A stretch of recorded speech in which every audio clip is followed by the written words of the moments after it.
Eu queria trazer mais um ingrediente para essa discussão toda, já te acionando, Jess, na sequência, até porque o governo do Paraguai seguiu o movimento do governo da Argentina e também reforçou o policiamento nas fronteiras com o Brasil.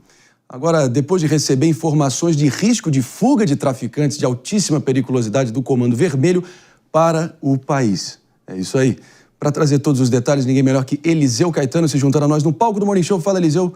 Bom dia.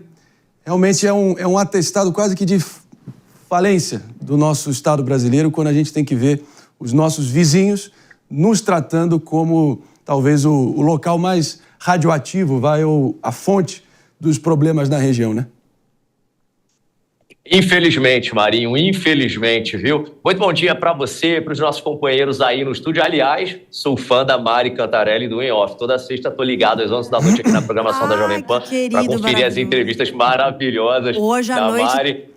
Hoje à noite temos em off, 23 horas. Vou entrevistar o Toguro. Acompanhe. Obrigada. Ô, Eliseu, toca o barco. Está aí na audiência, com certeza imperdível, viu? Agora, Marinho, a mega operação policial que aconteceu no Rio de Janeiro segue provocando reações internacionais e levando o nome do nosso país na sarjeta. Por que a gente fala do país, não apenas do Rio de Janeiro? Porque pelo menos 20 países do mundo emitiram alertas pedindo para que seus cidadãos evitem viajar para o Brasil. Citaram Rio, citaram São Paulo, mas os documentos afirmam Brasil. E claro, como não poderia deixar de ser, a questão já pulou do quesito midiático e atingiu o quesito diplomático. Diversos países vizinhos do mundo, como Argentina e Paraguai, já inclusive decidiram reforçar as suas fronteiras com o nosso país, viu? Para a gente ter uma noção, a resposta desses países vizinhos, Argentina e Paraguai, foi em menos de 24 horas.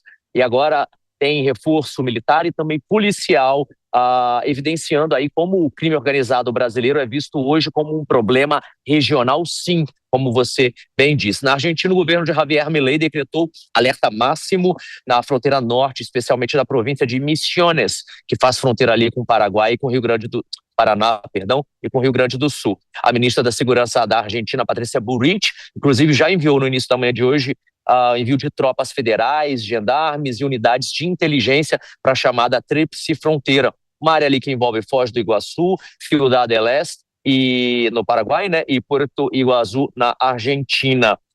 O país também deve estreitar laços aí com as autoridades brasileiras e paraguaias num reforço como, por exemplo, de escaneamento de veículos, uso de drones e checagem de antecedentes criminais de quem cruza a fronteira. O Paraguai agora há pouco também decidiu seguir o mesmo caminho e anunciou uma operação integrada com o Brasil e também com a Argentina, viu, Marinho? O ministro da Defesa paraguaio, Cibar Benítez, informou que o país vai dobrar o patrulhamento, especialmente na região de Pedro Juan Cabaleiros e também de Saltos de Guairá, que são áreas sensíveis e que há anos aí registram, por incrível que pareça, influência dos grupos Comando Vermelho e PCC. O governo paraguaio também está estudando aí como classificar os criminosos brasileiros. E existe a possibilidade muito grande deles serem incluídos na lista como organizações terroristas, viu? Permitindo aí parcerias não apenas com a Argentina, mas também com os Estados Unidos, que já de algum tempo vem reverberando aos quatro cantos do planeta que esses grupos criminosos brasileiros são, na verdade, organizações terroristas.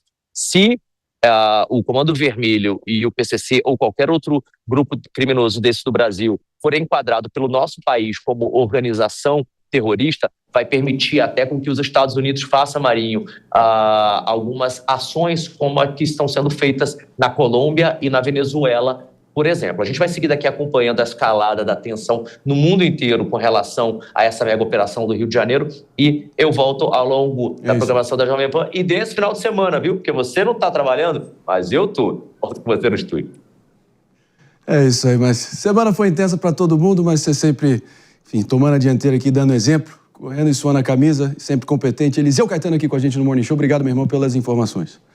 Já vamos acionando a bancada aqui, também recepcionar os ouvidos atentos de todo mundo sintonizado também agora pela Rede Jovem Pan de rádio de volta aqui no Morning Show. Jess Peixoto, até para os nossos amigos e amigas ligadaços pela rádio, ao que tudo indica, pessoal, chegamos ao ponto de sermos aqui realmente o local, o foco de tensão na região, ao ponto que Paraguai e Argentina não poupando esforços para ali blindarem, taparem a fronteira com o Brasil, evitando a fuga de criminosos brasileiros. O simbolismo disso chega a ser chocante, ainda mais dado que o Paraguai é de lá que vem realmente grande parte dos problemas, que armam e financiam os próprios criminosos que agora podem fugir para lá. Olha a ironia do destino, né? O Paraguai melhorou muito ao longo dos últimos tempos, enquanto o Brasil piorou em termos, assim, de liberdade econômica, mas também em termos de gestão em relação a contrabando, crime organizado. Precisamos entender o PCC, o Comando Vermelho, como organizações internacionais. O PCC é, de fato, uma organização internacional presente em mais de 28 países. Então, com uma expansão muito grande internacional. E essas zonas, essas cadeias, a gente precisa também aceitar que elas não são só locais, elas estão para além do território nacional, elas estão para além do Rio de Janeiro, elas estão para além do Brasil.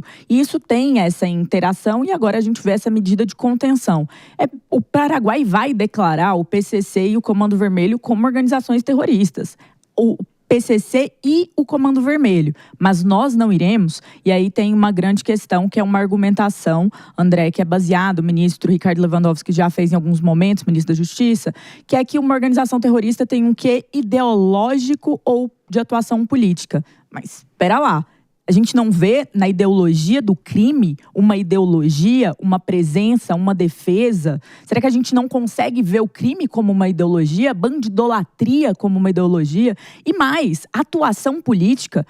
André, não é surpresa para ninguém quando você pesquisa possíveis relações dessas organizações criminosas com cadeias políticas, com essa ideia de narcoestado, como aconteceu, foi dominante na Colômbia e no México, também infiltrada dentro do Brasil. Então o argumento ele é muito fraco. Enquadrar como organização terrorista é muito importante para que os organismos internacionais possam, dentro das suas próprias legislações, terem cadeias de comando melhor e de integração maior para o combate dessas organizações terroristas. Porque é muito terror viver num país em que esses grupos dominam.